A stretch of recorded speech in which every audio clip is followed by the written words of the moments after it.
Bismillahirrahmanirrahim. Assalamualaikum warahmatullahi wabarakatuh. Raditu billahi rabba wa bislami dina wa bi Muhammadin nabiyya wa rasulah.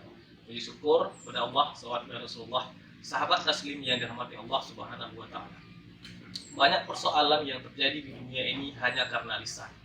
Orang bisa saling membunuh, saling mencaci, saling cerai-berai itu hanya karena lisan.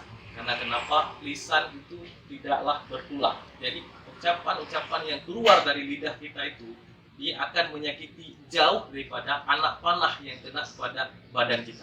Karena sesuai dengan hadis Rasulullah SAW pernah bersabda, "Man kana yu'minu billahi wal yawmil akhir, falyakul khairan aw liyasmut." Barang siapa yang beriman kepada hari akhir, hendaklah ia berkata yang baik, aw liyasmut, atau sebaiknya diam saja. Sahabat taslim yang dirahmati Allah Subhanahu wa taala. Dalam momentum bulan puasa itu, alangkah baiknya kita sebagai seorang muslim menjaga lisan kita.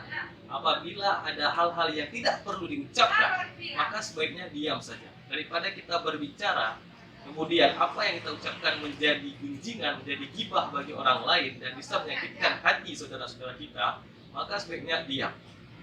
Atau dalam bulan puasa yang berbahagia ini, sebaiknya kita memperbanyak bacaan-bacaan yang suci Al-Quran, memperbanyak zikir dan salawat daripada berbicara yang tidak menguntungkan, berbicara yang tidak membuahkan hasil, atau berbicara yang tidak ada faedahnya. Oleh karena itu, dalam momentum tausiah 5 menit ini, saya mengajak kepada seluruh saudara-saudara saya agar senantiasa kita berbicara yang jujur, berbicara apa adanya, dan senantiasa menjaga lisan. Setajam-tajamnya pisau, lebih tajam lagi lidah kita. Jadi sebelum lisan kita melukai hati orang lain, sebelum lisan kita melukai saudara kita, lebih baik kita melukai diri kita sendiri dengan perkataan kita. Lebih baik kita berbicara kepada diri kita sendiri sebelum kita melepaskan kepada orang lain.